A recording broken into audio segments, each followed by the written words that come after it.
श्री राधे राधे। भक्तों, आप प्रभु का ध्यान देखे हुए स्वरूप से भी कर सकते हैं और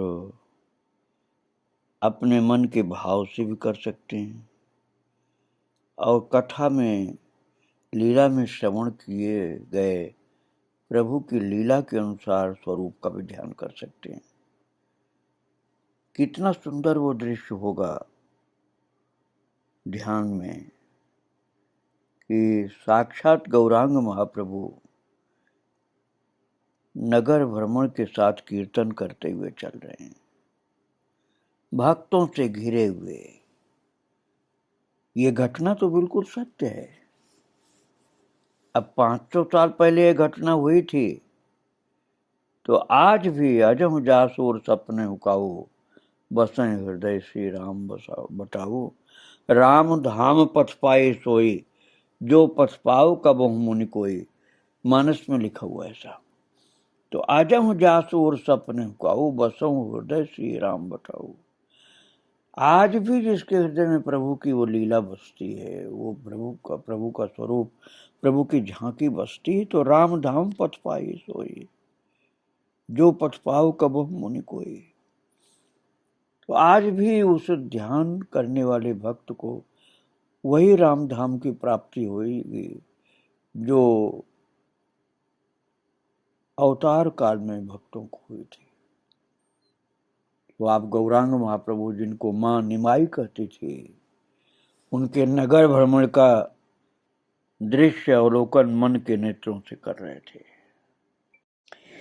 वे जो निज जन थे, रास्ते में भक्तों की उस मंडली में शामिल होते जाते थे, संख्या बढ़ती जाती थी।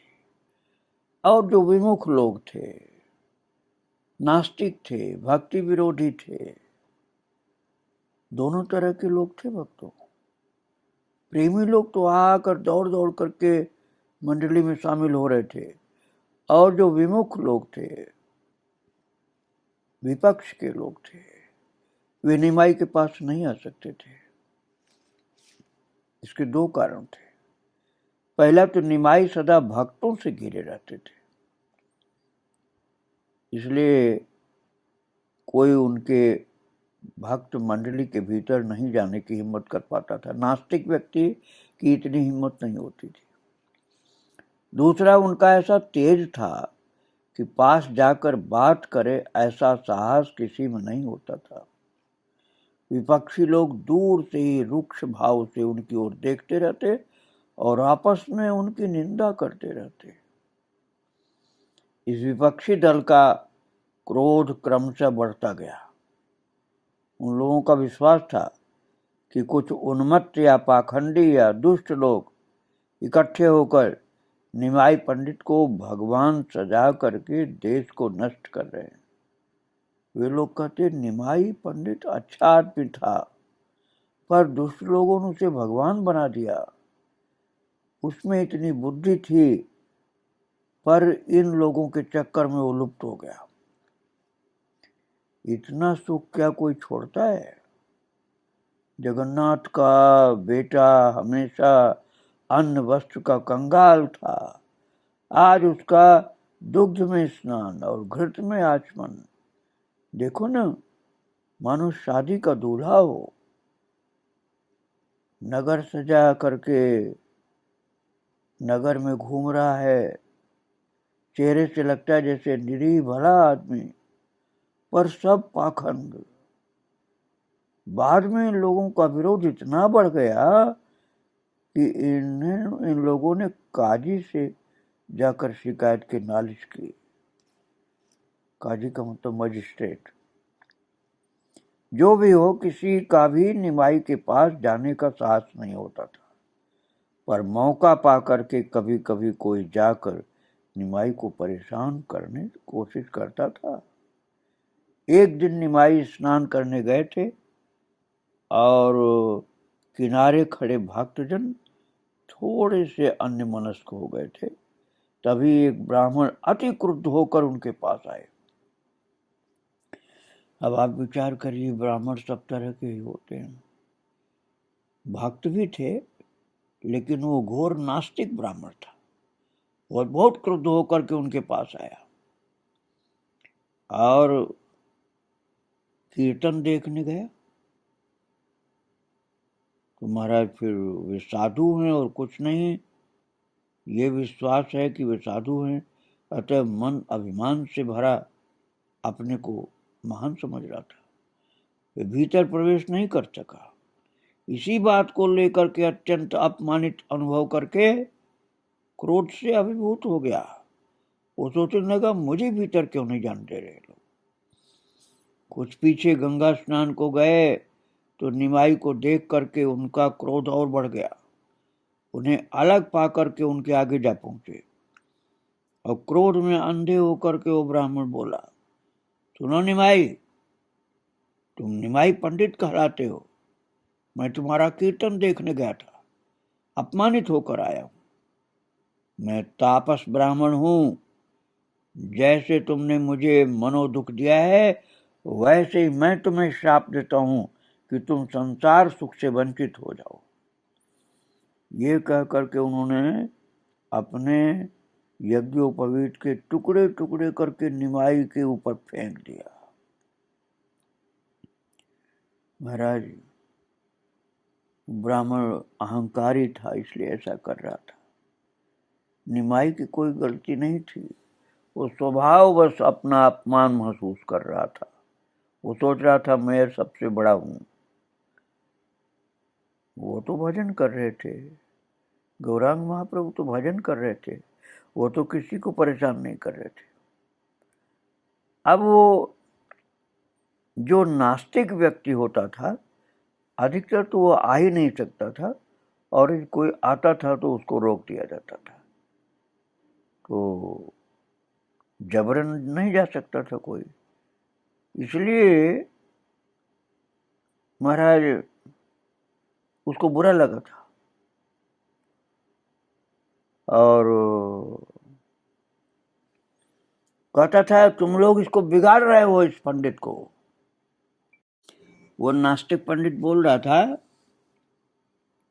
कि तुम लोग इस अच्छे भले व्यक्ति को खराब कर दिए, इसको भगवान बना करके। और ऐसा नहीं लगता कि वे अपने वश में था। ये कार्य भी निमाई की लीला का एक अंग था। महाराज जो भी हो, निमाई ने उस क्रुद्ध ब्राह्मण का टूटा हुआ जो यज्ञोपवीत था, जो जनेऊ तोड़ कर फेंका था उसने, उसको उठा करके महाराज गौरांग महाप्रभु ने माथे से लगाया उसके टूटे जनेऊ को और कहा, मैंने तुम्हारा ये श्राप ग्रहण कर लिया। अब भक्तगण हाहाकार कर उठे, ये क्या हुआ। उस ब्राह्मण ने श्राप दिया, प्रभु ने स्वीकार कर लिया। एक दिन निमाई भ्रमण करते हुए नगर के एक छोर पर जा पहुंचे।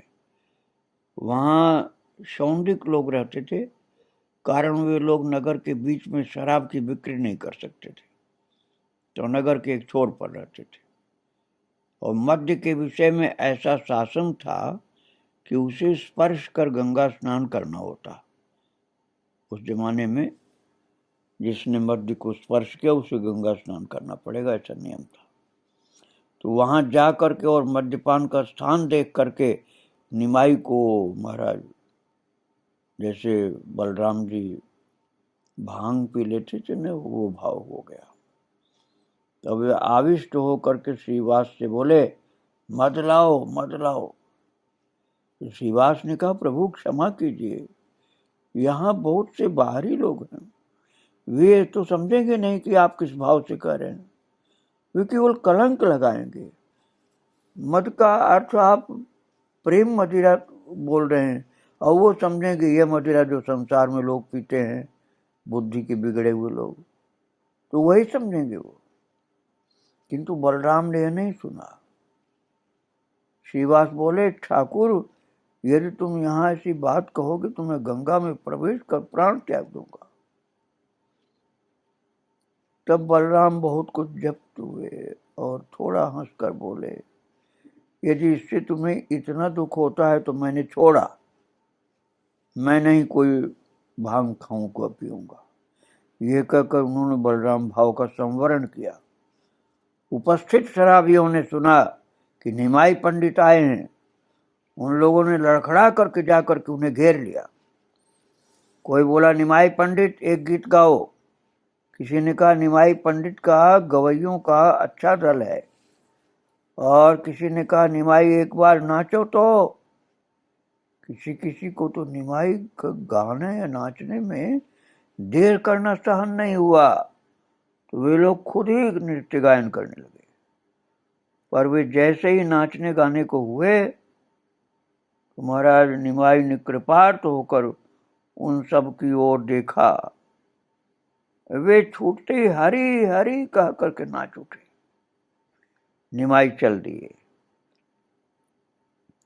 और इस प्रकार मद्यप एक अन्य प्रकार के मद्य का आस्वादन पाकर निमाई के पीछे चल पड़े। वो महाराज निमाई भक्तों के साथ भ्रमण करते हुए नवद्वीप के एक अन्य छोर पर सार्वभौम के पिता महेश्वर विशारद के बांध पर विद्यानगर ग्राम पहुंचे। वहां देवानंद पंडित रहते थे। देवानंद परम साधु, उदासीन और अद्वितीय भागवत थे, पर भक्ति को नहीं मानते। बहुत पहले की बात, वे भागवत पढ़ा रहे थे। वहां श्रीवास थे।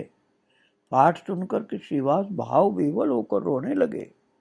इस पर देवानंद के शिष्यों ने, ये बामन क्यों रोता है, इसके क्रंदन से पाठ नहीं सुन पा रहे इत्यादि कहते हुए उन्हें पकड़ करके बाहर कर दिया। और निमाई ने जाते जाते देवानंद को देखा तो देखते ही विचलित होकर बोले, श्रीवास की प्रेमानंद धारा देखकर तुम्हारे विद्यार्थियों ने उन्हें खींचकर बाहर फेंक दिया था। जैसे तुम गुरु वैसे ही तुम्हारे शिष्य।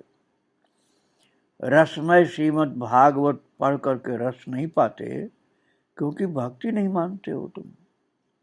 भागवत पाठ का तुम्हें अधिकार नहीं है। पोथी दो, मैं उसे फेंकता हूं। देवानंद निमाई की रुद्र मूर्ति देख करके, क्रोधावेश देख करके, ये उनका घर था और वे शिष्यों से घिरे थे, तथापि उन्होंने अपराधी की तरह सिर झुका लिया, कोई उत्तर नहीं दिया। और निमाई इस तरह विचलित क्यों हुए? महाराज निमाई के निज जन थे वो, उन्हें उस तरह दंड देते कैसे? तो देवानंद भविष्य में उनकी लीला के संगी बनेंगे ना, इसलिए इस प्रकार दंड दिया, अर्थात प्रत्यक्ष दंड नहीं दिया। देवानंद ने निमाई के चरणों में पड़कर आत्मसमर्पण किया और अपना अपराध भंजन किया। अपराधी जीव आज भी अपने अपराध भंजन के लिए देवानंद के अपराध भंजन पाठ पर लूटपोट किया करते हैं। और इस प्रकार निमाई भक्तों को लेकर दिन प्रतिदिन नाना प्रकार की लीलाएं करते। सभी क्रीडाओं का उद्देश्य एक भक्ति वृद्धि का परिवर्धन था। एक दिन निमाई बहुत से भक्तों के साथ एक दरिद्र के वेश में हाथ में कुदाली लेकर के हरि मंदिर मार्जन करने चल दिए और भगवान का गृह साफ सुथरा करके उनकी सेवा कर रहे हैं। ये सबका प्रथम सुख। दूसरा सुख, भगवान के लिए अति नीच सेवा करके आनंदित हो रहे। तीसरा सुख, अपने जीवों को शिक्षा देने के लिए भगवान स्वयं वह कार्य कर रहे हैं। अवश्य नाना प्रकार के लोग दूर से सब उनकी खिल्ली उड़ा रहे थे, पर वे सब न सुन करके बार बार हरि ध्वनि कर रहे थे। पूरे श्री मंदिर का मार्जन करके अंत में गंगा स्नान को चले गए। इसी प्रकार नौका विहार भी करते। श्री कृष्ण ने स्वयं केवट बनकर गोपियों को नौका में बिठाया था। उसी भाव में विभोर होकर सब नाव में बैठे और श्री महाप्रभु भगवान के भाव में कर्णधार होकर के खड़े हो गए। वे जब हाथ में डांड लेकर के खड़े हुए तो उनका रूप मानो 100 गुना बढ़ गया। सब भक्तगण जो थे ना, गोपी भाव में निमाई का रूप देख रहे हैं और परस्पर कह रहे हैं, हमारे नवीन खिवैया कैसे सुंदर हैं। निमाई आनंद में डगमगाते नृत्य कर रहे हैं और भक्तों को नाव में चढ़ने के लिए आवाहन कर रहे हैं। निमाई उन्हें एक एक कर नाव में चढ़ाने लगे। भक्तगण सोच रहे हैं, भाव नदी पार होने का कैसा सुख है, और जो खिवैया उन्हें पार कर रहे हैं उनका कैसा सुंदर मधुर रूप गुण। नाव में चढ़ करके कोई हरे कृष्ण कह करके ताल ताल पर डांड चला रहा है, कोई गीत गा रहा है और कोई नृत्य कर रहा है। महाराज, ये नौका विहार का दृश्य बहुत अद्भुत भक्तिपूर्ण था। इस नौका विहार के समय श्री गौरांग ने एक बड़ी मधुर लीला की। नदिया के एक ओर महाराज जहान नगर में श्री सारंग रेव नाम के एक परम साधु श्री गोपीनाथ की सेवा करते थे। ये उदासीन वयोवृद्ध थे। इससे कुछ पहले उन्होंने श्री गौरांग चरणों में आत्मसमर्पण किया था। एक दिन प्रभु ने उनसे कहा कि वे वृद्ध हो गए हैं, एक शिष्य बना लें जिससे गोपीनाथ की सेवा नियमानुसार चलती रहे। तो सारंग देव ने कहा कि सत शिष्य पाना बड़ा कठिन है, इसलिए उनकी शिष्य बनाने की कोई इच्छा नहीं। इस पर गौरांग महाप्रभु बोले, तुमसे कह रहा हूं एक शिष्य रखो। सारंग ने कहा, फिर तो कोई बात ही नहीं, पर शिष्य छांट लेने की क्षमता मुझ में नहीं है। कल सुबह जिसका मुंह पहले देखूंगा उसी को शिष्य बना लूंगा। लगता है प्रभु को थोड़ा कुछ लीला करने के लिए सारंग ने बात कही। प्रभु थोड़ा हंसकर बोले, ऐसा ही करना। रात को चिंता के मारे सारंग देव की नींद नहीं आई। सारंग देव को चिंता के कारण नींद नहीं आई। जो लोग उदासीन होते हैं उनके शिष्यगण उनके हृदय में पुत्र प्रेम जगा देते हैं। सारंग सोच रहे हैं, प्रभु मेरी इस वृद्धावस्था में न जाने किसके पल्ले मुझे बांध देंगे। वे सुबह सुबह उठे, नित्य के नियम के अनुसार गंगा स्नान करके किनारे बैठ करके आंखें बंद करके माला जप करने लगे। सूर्य उदय हो रहा है, तभी जाने क्या एक वस्तु उनकी गोद में आकर पड़ी और आंखें खोलकर देखा तो एक मृतदेह अर्थात मुर्दा था वो। सबसे पहले तो मुंह पर दृष्टि पड़ी, पर शव देखकर जो भय या घृणा होती वो नहीं हुआ। देखा कि उस मृतदेह की आंखें आधी बंद हैं, जैसे सो रहा है। चेहरा देखकर लगा कि शरीर में जीवन शायद है। सारंग जितना देखते हैं उतने ही मुग्ध होते। देखते रहे कि एक ये मृतक बालक है, 11-12 वर्ष का बालक कोई मरा हुआ है। परम सुंदर सिर, ऐसे लग रहा है कि अभी मुंडित किया गया है, मुंडन हुआ इसका। गले में यज्ञोपवीत है, जनेऊ है गले में और रेशमी धोती पहने है। बालक को देखते ही सारंग देव के हृदय में पुत्र वात्सल्य भाव जग गया। उन्होंने जो प्रतिज्ञा की थी, प्रातः उठकर पहले जिसका मुंह देखेंगे उसी को मंत्र देंगे, उसे भूल गए। पर जैसे ही पुत्र वात्सल्य जगा, उन्हें अपनी प्रतिज्ञा की बात याद आ गई। तब सोचने लगे, मैं भी कम पागल नहीं, मुझे प्रभु का आदेश है, सुबह उठकर जिसका मुंह देखूं उसे मंत्र दूं। जीवित या मृत ये मुझे देखने की क्या जरूरत है। ये सोच करके सिर झुका करके मृत शिशु के कान में मंत्र दे दिया। और कान में मंत्र के जाते ही मृतदेह में जीवन के लक्षण दिखाई दिए। घाट पर बहुत से लोग स्नान करने आए थे। वे स्तंभित होकर ये सब देखने लगे। सब देख रहे हैं कि तो मुर्दा था और कान में दीक्षा दिया तो जीवित हो उठा है। और महाराज क्रमशः अर्थात धीरे धीरे शिशु ने आंखें खोली और सारंग का सहारा लेकर उठ बैठा। ये देख करके सब हरि ध्वनि कर उठे। तब सारंग देव शिशु को गोद में लेकर लोगों की हरि ध्वनि के बीच अपने आवास पर आए। इधर तड़के ही श्री गौरांग ने संकीर्तन भंग करके कहा, चलो चलकर सारंग के नए शिष्य को देखाएं। और कह करके बहुत से भक्तों के साथ ठीक तभी सारंग आवास पर पहुंचे।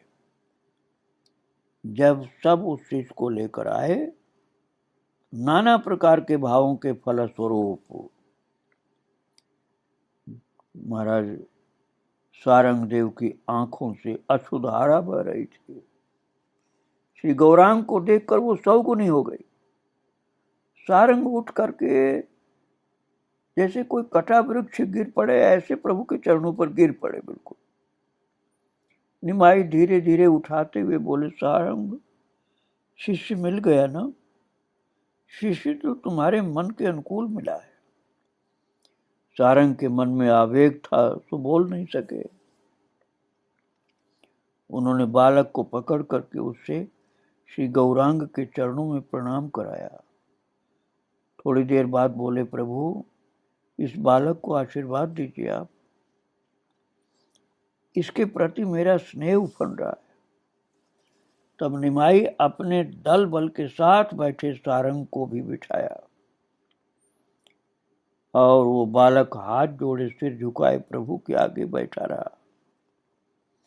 प्रभु उससे बोले, वत्स तुम कौन हो, यहां कैसे आए? भक्तों को पूरी बात बताओ। ये सब सुनने को बड़े उत्सुक हैं। तब बालक भूमि पर बिल्कुल लुंठित होकर के प्रभु और भक्तों को प्रणाम करके बोला, मेरा घर सरग ग्राम में है। हम लोग गोस्वामी के रूप में जाने जाते हैं। मेरा अभी यज्ञोपवीत हुआ है, तभी मेरा मस्तक मुंडित दिख रहे हैं। रात के समय मुझे सांप ने काट लिया और मैं अचेत हो गया। मुझे लगता है मुझे मरा हुआ समझकर हमारे गांव में जो खड़ी नदी उसमें फेंक दिया गया। मैं नई वर्षा में डूबता डूबता गंगा में बहता हुआ आ गया। फिर डूबता बहता यहाँ आ गया। मेरे माता पिता सभी हैं। मेरा नाम मुरारी है। ये कहते कहते उसकी आंखों से आंसू गिरने लगे और उसने कहा, मेरे माता पिता सभी हैं। उपस्थित लोग भी आंसू बहाने लगे। ये सरग्राम गुस्करा स्टेशन के पास है भक्त। और उस गोस्वामी वंश के लोग आज भी वर्तमान हैं। सर्पाघात से मृत व्यक्ति को जलाया नहीं जाता, इसलिए बालक को जलाया नहीं गया था, मरा मान करके नदी में फेंक दिया गया था। और बालक की बात सुन करके श्री गौरांग बोले, वत्स तुम्हारे माता पिता तुम्हारे लिए अत्यंत शोकाकुल हैं। तुम उनके लिए अति व्याकुल हो। हम तुम्हें अभी उनके पास भेज देते हैं। ये सुनकर के बालक के और भी आंसू गिरने लगे। बोला, माता पिता मेरे लिए व्याकुल हैं सही, पर मैं अपने गुरु चरणों को छोड़कर अब नहीं जाऊंगा। ये सुन करके उपस्थित हर भक्त का हृदय सिहर हो गया और सारंग देव तो लज्जित होकर घुटनों में सिर रखकर रोने लगे। तब सभी कहने लगे, जैसे सारंग वैसा ही शिष्य और जैसे सारंग वैसे ही प्रभु। तो भक्तों, ये सर्पदंश से मरा हुआ जो बालक था मुरारी, जो नदी में फेंक दिया गया था। उसके माता पिता और गांव के बहुत से लोग जब सुने कि वो जिंदा हो गया है तो उसे देखने के लिए दौड़े आए, और मृत पुत्र पुनः प्राप्त हो जाने पर माता पिता की जो आकृति प्रकृति और मन का भाव होता है, उस महान सुख का अनुभव करते हुए सब निमाई की कृपा मानने लगे कि गौरांग महाप्रभु की कृपा से मेरा मरा बच्चा जिंदा हो गया। मुरारी नाम का यह मृत बालक जो था, जो जीवित हो गया है, जो दीक्षा प्राप्त कर लिया है, उसके माता पिता के साथ लौटकर नहीं गए मुरारी। माता पिता तो चाहते थे कि मुरारी बच्चे को ले चलें, हम अपने बच्चे को, मुरारी को, लेकिन वो गया नहीं बालक। वो उदासीन व्रत लेकर अपने गुरु की सेवा में लग गया, वो घर नहीं गया। और उनके माता पिता आदि अनेक लोगों ने फिर सारंग देव से मंत्र लिया, अर्थात मुरारी के गुरु से मंत्र लिया। और बाद में एक दिन सारंग मुरारी को, उनके माता पिता को और अन्य शिष्यों को लेकर के नवद्वीप प्रभु के घर आकर के उपस्थित हुए हैं, और फिर सबके ऊपर महाप्रभु की कृपा हुई है। यही मधुर ध्यान अपने हृदय में रखिए। महाप्रभु कृपा दृष्टि से उस नए शिष्य को, सारंग देव के नए शिष्य को देख रहे हैं, उसके माता पिता को, सब पर कृपा की दृष्टि और वृष्टि कर रहे हैं। सब भक्तों के साथ साथ महाप्रभु को प्रणाम करते हुए आज यहीं विराम दे रहा हूँ। आगे की चर्चा फिर की जाएगी। श्री राधे राधे। जय जय श्री राधे श्याम। जय जय श्री सीताराम। श्री राधे।